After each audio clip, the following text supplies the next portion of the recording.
Ce n'est pas parce qu'ils sont nombreux à penser la même chose qu'ils ont raison. Nous vivons une époque où les évidences sont inversées, Où la lumière est suspecte et l'obscurité est normalisée. mais au cœur du vacarme, une voix murmure encore.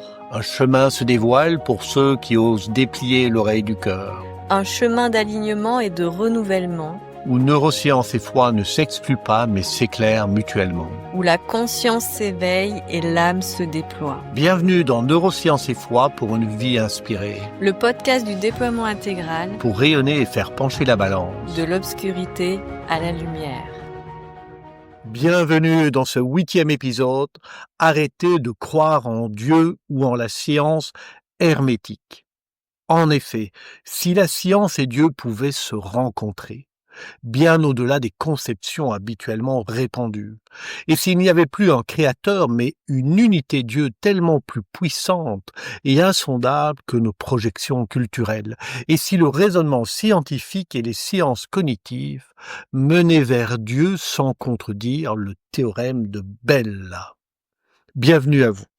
Bonjour à toutes et tous, ravi de vous retrouver dans ce nouveau podcast.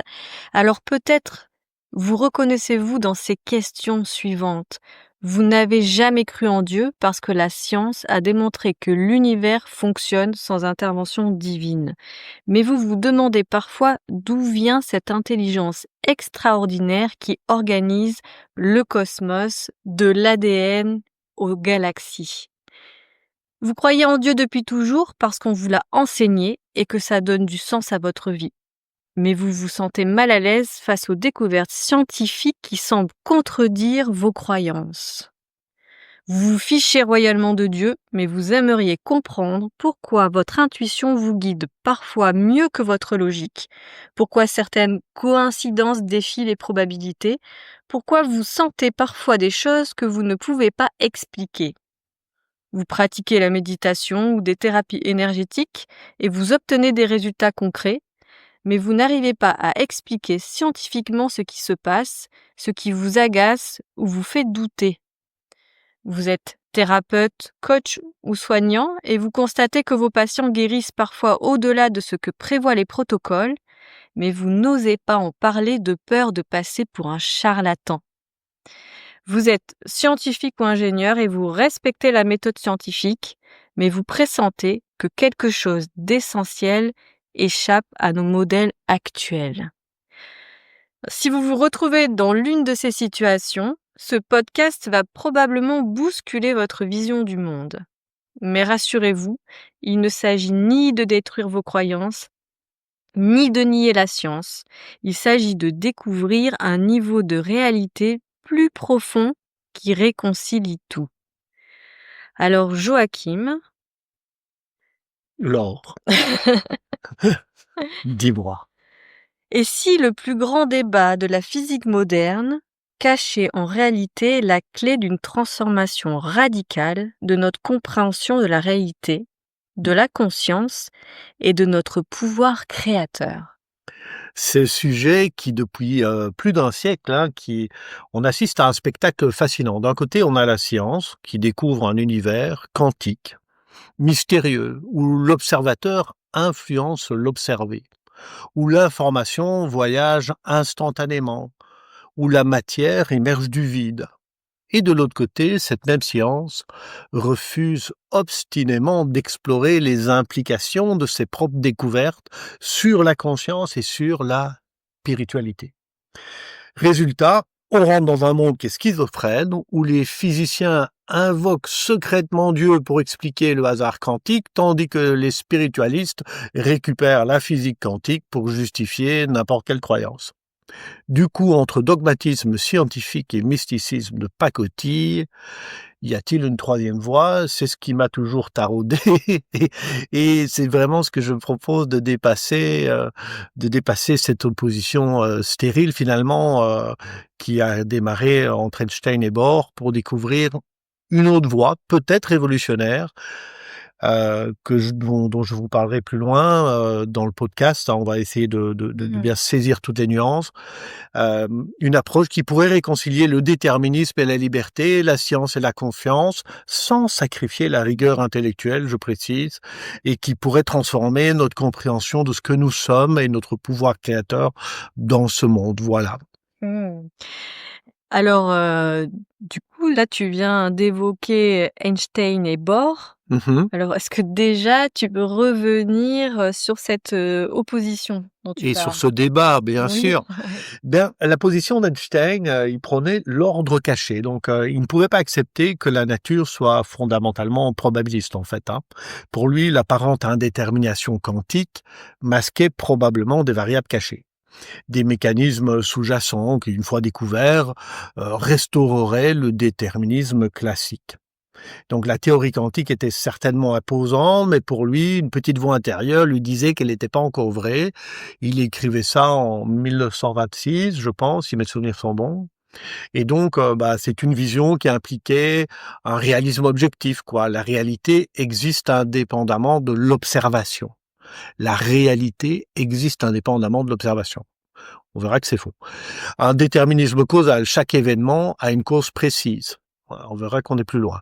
Une complétude future, la science finira par révéler tous les mécanismes cachés. Et à ça, il y a Bohr qui Mmh. s'est élevé avec comment d'une manière magistrale, on va dire, hein, quand même. Bohr, il prône pour l'indétermination fondamentale. Bohr et ses disciples acceptent pleinement l'indétermination quantique comme irréductible. Pour eux, poser des questions sur la vraie nature de la réalité avant la mesure des phénomènes quantiques n'a pas de sens. L'acte d'observation participe à la création de la réalité observée. Et donc, ça change et ça bouleverse carrément tout notre paradigme, mais en même temps, pour eux, lorsqu'ils observent, ils ils cherchent par tous les moyens et ils ne voient que du hasard. Mmh. Et quand ils ne voient que du hasard, finalement, ça fait s'effondrer tout toute idée de possibilité d'un créateur quelque part. Nous sommes le fruit du hasard, et cetera. Donc, seuls les résultats de mesure deviennent réels. La nature n'est déterminée que par des probabilités et le théorème quantique est complet en son état. Mmh. Donc ça, OK. c'est vraiment le combat, hein. On répète, voilà, Dieu Einstein va dire: «Dieu ne joue pas aux dés» et Bohr, va lui répéter: «Mais qui es-tu, Albert Einstein, pour dire à Dieu ce qu'il doit faire?» C'est un superbe, débat qui continue encore d'exister aujourd'hui et Et il va se produire, un coup de grâce un coup de grâce, avec mais un dans un l'au dans un l'autre sens, ouais. avec un théorème, tu Mmh. veux bien Le théorème de rappeler? Bell, hein, Ouais. oui. Donc le théorème de Bell, pour ceux qui ne connaissent pas, c'est peut d'ailleurs pas si on n'est pas initié, souvent on ne connaît pas, il va donner raison aux partisans du hasard.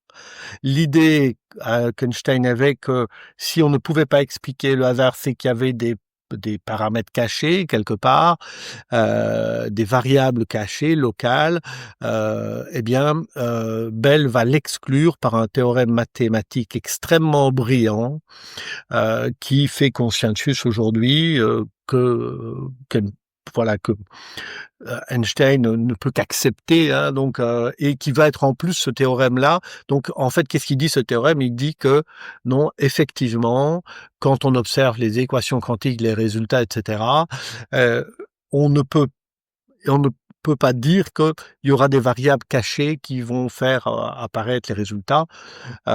Et donc les expériences d'Alain Aspect plus tard, donc Bell c'est en 1964, Alain Aspect c'est en 80-82, vont confirmer expérimentalement cette conclusion. Donc ça va être prouvé par l'expérimentation, donc là ça devient factuel, c'est plus un théorème. Mmh. Einstein avait tort, la nature est bien fondamentalement indéterminée.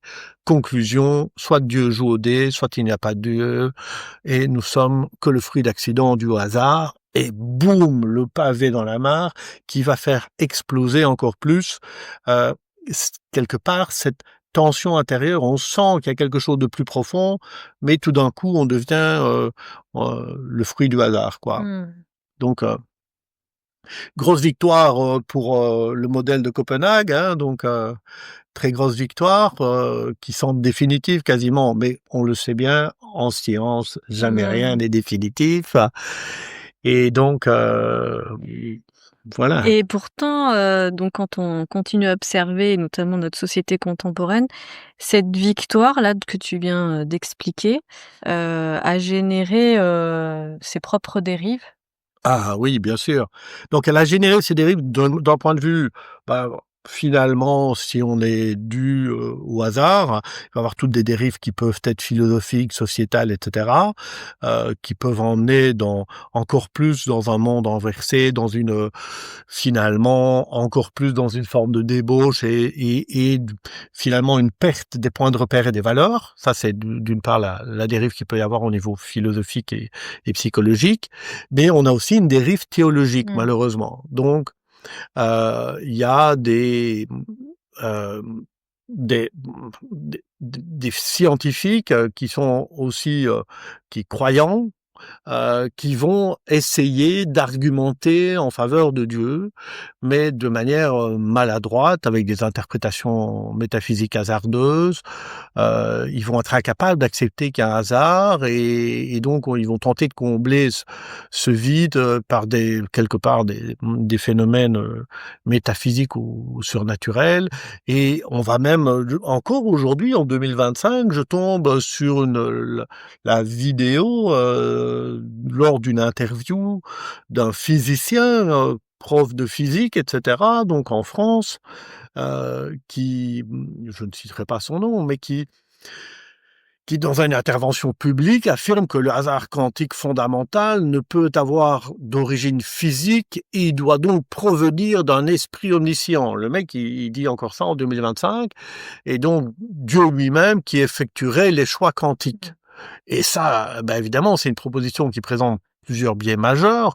D'abord, il y a une contradiction logique, puisqu'il va citer des expériences d'Alain Aspect comme preuve du hasard fondamental, même si les expériences, justement, réfutent.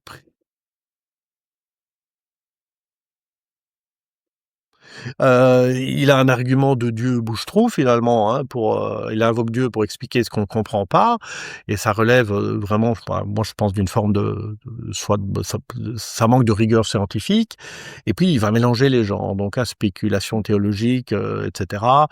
Et donc il reste quelque part dans l'impasse de cette opposition binaire entre Bohr et Einstein, et c'est un peu malheureux, mais bon, voilà, il y a ces dérives-là qui sont aussi, qui existent.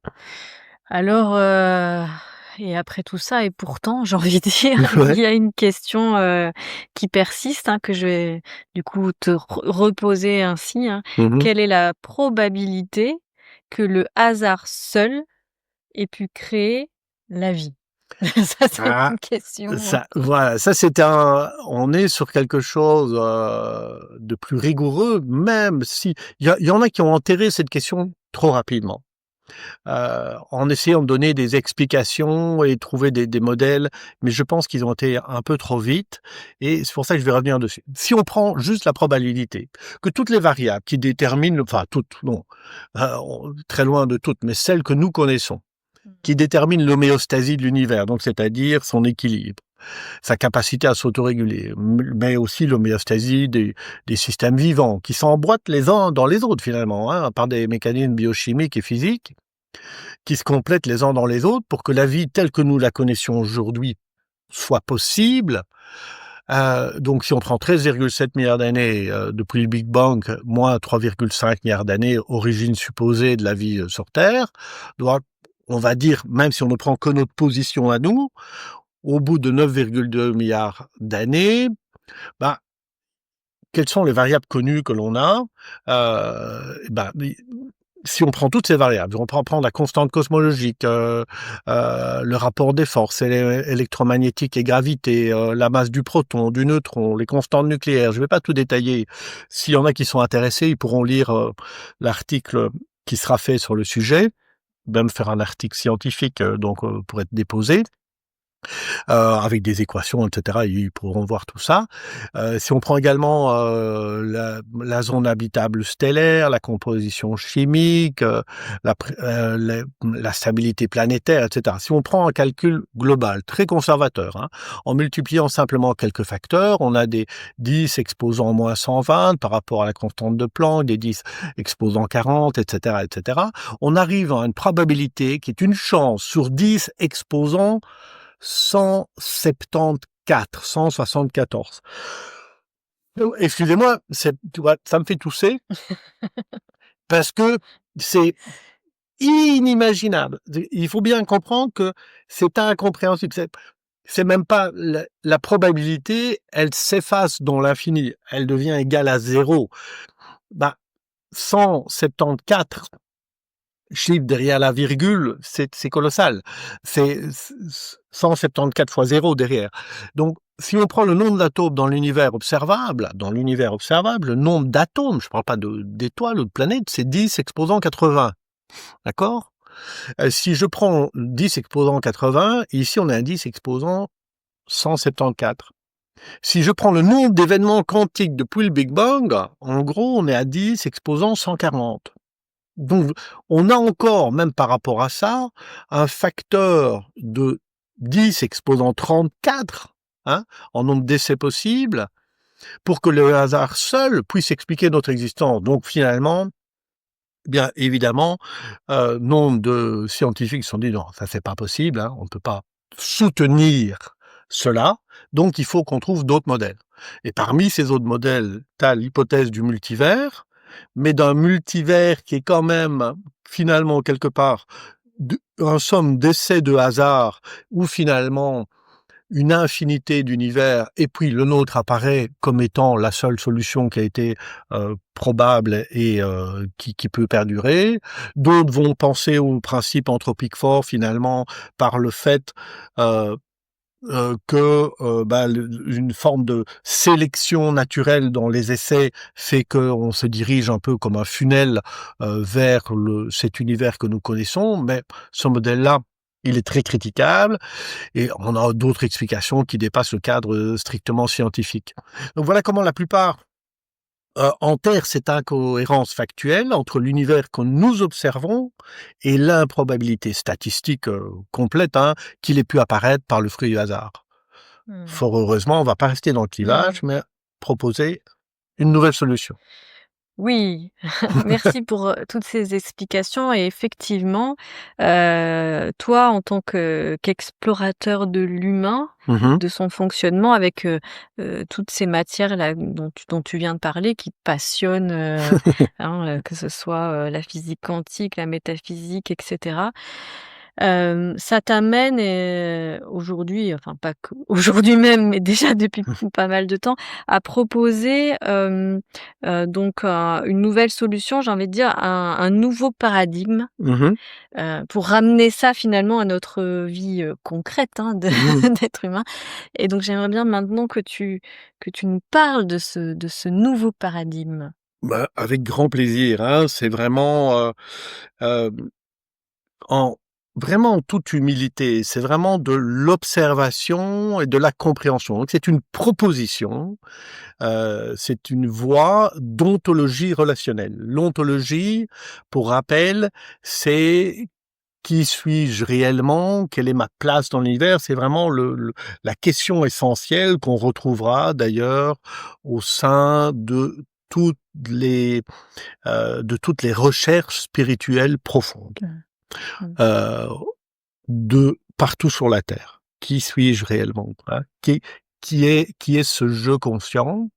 Et relationnel, pourquoi? Parce que, heu, c'est une proposition élégante qui transcende l'opposition et qui réconcilie le déterminisme et l'indétermination dans un cadre conceptuel plus profond qui est tout est interdépendant et tout s'imbrique les uns dans les autres en ayant des répercussions qui vont tout le temps dans les deux sens. Donc finalement, c'est la qualité des interactions qui va comment dire, donner du sens à l'individu, l'individu disparaît. Dans l'ontologie relationnelle, il n'y a plus d'individu, il y a un ensemble d'interdépendances, un ensemble de flux qui est tout le temps en mouvement et qu'on appelle individu. Donc voilà. Pour bien comprendre ça, imaginons, je vais utiliser l'analogie d'un billard multidimensionnel. D'accord? Nous vivons nous-mêmes dans un univers que on considère dans notre expérience très tangible de 4 dimensions, les 3 dimensions de l'espace et une dimension du temps. Donc un point ne peut être défini qu'en fonction de sa position dans l'espace et dans le temps, d'accord?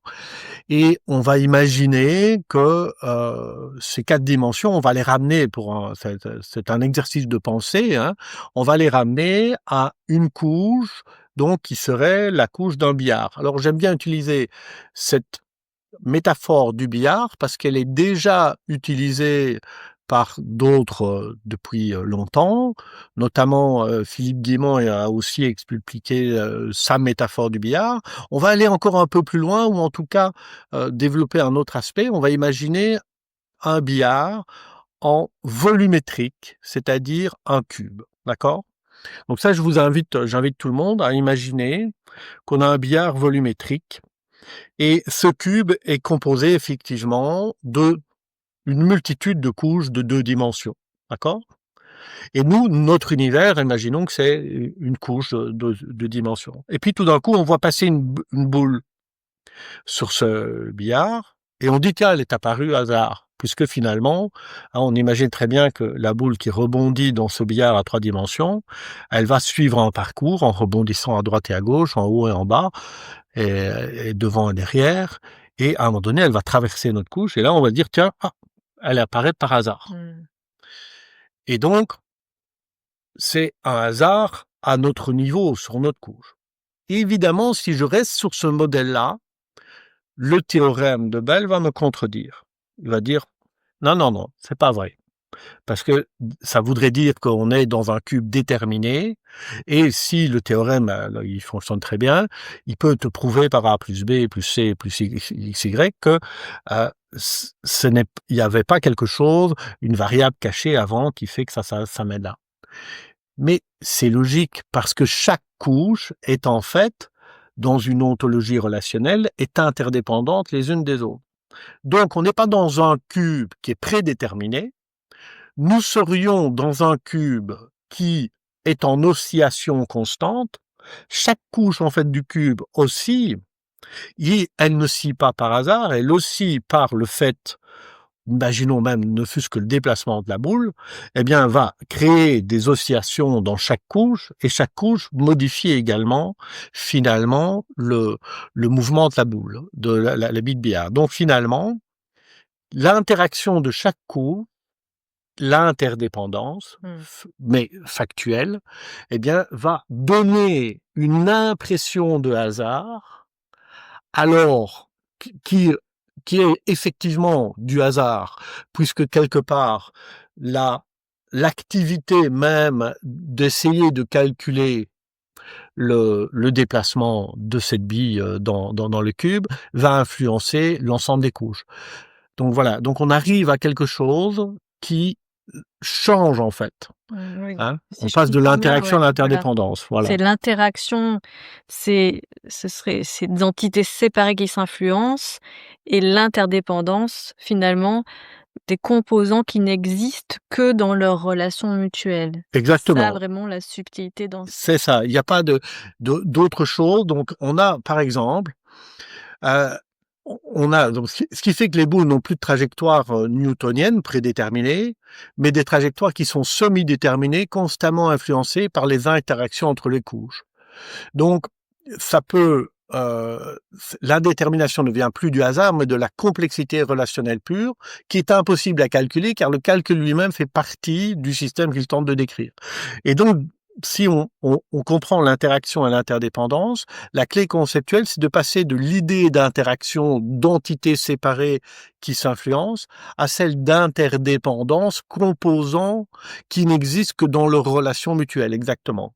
Et donc, si je considère ça également à un niveau de la hiérarchie du vivant, par exemple, les cellules n'existent pas sans les atomes n'existent pas sans les particules élémentaires, mais également, dans l'autre sens, les tissus n'existent pas sans les cellules, les organes n'existent pas sans les tissus, l'organisme n'existe pas sans les organes, la biosphère n'existe pas sans les organismes, la vie n'existant pas sans les ondes lumineuses qui influencent les différents composants de chaque système, chaque composant étant aussi influencé par des fréquences autres que lumineuses, etc. La liste qui n'est pas exhaustive, évidemment, ni dans un sens ni dans l'autre, et ce n'est qu'une analogie qui permet d'illustrer le modèle, en fait.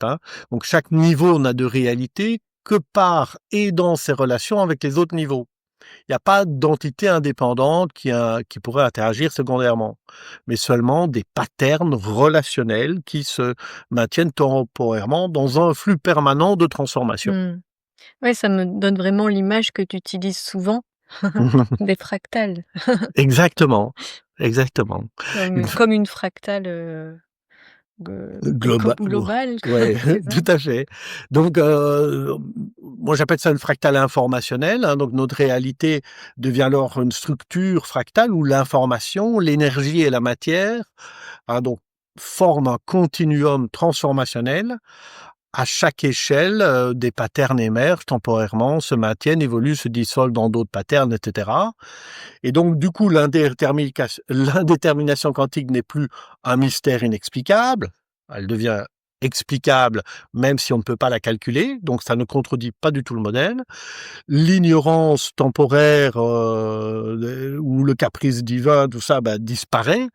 Donc, ça devient vraiment une signature naturelle de la complexité. Donc, ça va réconcilier le déterminisme et l'indétermination. Dans ce modèle, Einstein et Bohr avaient partiellement raison. Einstein, il avait raison sur le fait que l'existence d'un ordre sous-jacent plus profond, qui est global, mais qui ne peut pas être calculé. Donc, finalement, Bell a aussi raison. Le refus d'un hasard purement arbitraire, il n'est pas arbitraire, il nous dépasse, et l'intuition qu'il y a une réalité plus profonde qui est à l'œuvre. Et Bohr avait raison sur le fait qu'on ne peut pas séparer l'observateur de l'observé. Dans ce modèle, évidemment, il influence autant le déplacement même de la bille influence les couches, et surtout que cette bille, elle peut, en fait, si on considère nous-mêmes, je vous prends pas pour des billes, ni moi-même, mais cette bille, elle peut pivoter sur elle-même, c'est-à-dire l'attention, ou là où on porte notre attention, on oriente notre spin finalement quelque part, et donc on va avoir une implication en fait où in fine, si je retrouve ça et je reprends ça au niveau de la conscience avec la théorie de l'information intégrée, notamment défendue par Christophe Koch et qui moi me plaît beaucoup, et par Tognoni, qui a été prix Nobel lui aussi. Donc je dis lui aussi parce que j'adore les idées de Roger Penrose, j'adore également les expériences d'Alain Aspect, c'est 3 prix Nobel. On peut comprendre tel que à l'époque, donc c'est pour revenir là-dessus, j'ai fait un parallèle pour moi très important par rapport aux neurosciences et par rapport à la cognition, et donc par rapport à la conscience qui observe l'observateur, donc qui est plus que l'on peut voir surgir par l'interaction des phénomènes. Donc, c'est-à-dire que on pensait, quand on a étudié le cerveau d'Einstein, qu'on allait avoir un cerveau plus gros, qu'il y avait plus de ceci ou plus de cela, ou plus de matière grise ou quoi que ce soit. Non, pas du tout. C'est un cerveau comme le tien et le mien. C'est rassurant. Mais il y a beaucoup plus d'interconnexions, en fait. Et donc, l'hypothèse que la somme des interconnexions soit apporte plus de conscience, est aujourd'hui largement étayé et largement adopté dans le monde scientifique, puisqu'il y a on peut avoir des animaux plus gros qui ont des plus gros cerveaux, mais qui ont moins d'intelligence parce qu'il y a moins de connexion. Mais de la même manière, on peut penser à l'intelligence du végétal avec le mycélium en dessous qui connecte toutes les racines des plantes d'une forêt, et toutes ces interconnexions forcément forment une intelligence. Mais on peut voir ça évidemment dans ce modèle euh, de cube avec toutes ces couches interdépendantes. On peut comprendre aisément que s'il y a un transfert d'informations qui se ferait par les trous noirs et les trous blancs, eh bien, on a une conscience à ce moment-là qui englobe le tout et qui est omnisciente, mais qui n'est pas séparée et qui viendrait créer l'univers. Elle est intégrée, quoi. Et tout à l'heure, tu as évoqué des questions existentielles, hein, le qui suis-je, qui sommes-nous réellement, qu'est-ce qui perçoit. Et du coup, je trouve aussi intéressant de faire le parallèle avec cette quête spirituelle des différents courants, parce que ce que tu viens d'expliquer dans une vision qui peut être scientifique ou autre, intéressant aussi dans les voies, par exemple, du bouddhisme, des voies chrétiennes, hein, pour faire le parallèle avec notre quête spirituelle, comment ça aide aussi à une forme de réconciliation par rapport Bien à sûr. certaines visions? C'est une vision pour moi qui a adopté la culture bouddhiste, la pratique du bouddhisme, la méditation, la philosophie pendant 30 ans, qui parle vraiment de la vacuité originelle, donc du vide originel, duquel tout émerge, qui parle de l'interdépendance, que rien n'existe séparément, etc., et de toutes les interrelations. Et évidemment, ce modèle philosophique-là est assez proche de la physique quantique, il peut expliquer pas mal de choses, excluant, cependant d'une part, un Dieu, et ramenant finalement tous les éléments par nos propres efforts. Or, ça, dans mon expérience, quand je rencontre le Christ, et c'est un acte d'humilité pour moi de rencontrer le Christ et de sentir que il y a une intelligence plus large dans laquelle tu peux te reposer et arrêter de faire les efforts par toi-même, et ça va me transformer. Donc, je deviens chrétien, et tout d'un coup, avec l'ontologie relationnelle, je trouve que ça réconcilie les deux. C'est-à-dire qu'on peut concevoir non pas un Dieu créateur en dehors, mais comme je viens de l'expliquer, et en même temps, ça ne contredit rien de tout ce que la philosophie bouddhiste explique, et ça réconcilie. Ça a un pas vers l'union, en fait, entre les sciences et la spiritualité, et même entre les différents courants philosophiques ou religions. Voilà. Oui, alors, comme, vous avez pu le voir pendant tout ce podcast, il y a beaucoup de sujets de matière. Donc effectivement, Joachim, tu as évoqué le fait que tu vas, faire des articles, hein, par rapport à ça. Ils sont en cours, hein, ouais. Et puis, aussi on y reviendra, prochainement dans un nouveau podcast. On va voir aussi ce que ça donne, tout ça dans l'intégration, dans l'approche NSQ. Thérapeutique, ouais. L'approche thérapeutique, hein, puisque finalement face à toutes ces questions, qui suis-je, où vais-je, etc. C'est notre sens de notre vie sur Terre, et donc comment on peut aider justement à mieux vivre, bien évoluer, mieux se sentir. Donc et donc ça, on va y revenir parce que évidemment, faut respecter tout le timing de chaque podcast. Tout à fait. C'est bon, voilà. Je sais que on pourrait en parler encore pendant des heures, et on va respecter ce timing. Et c'est sûr que le modèle de l'ontologie relationnelle n'est pas un modèle théorique pur, hein, et vraiment qu'on peut formaliser de manière très pratique.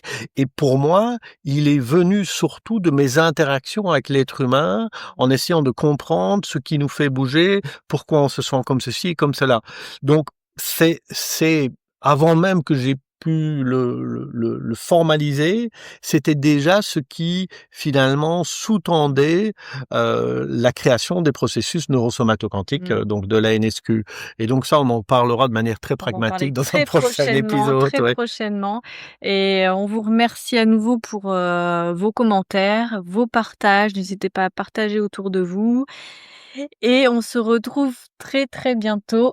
Merci à toi Laure, merci aux auditeurs. J'espère que voilà, vous inspirer pour une vie inspirée. Partagez vos questions. Moi, je suis vraiment tout à fait ouvert à cela.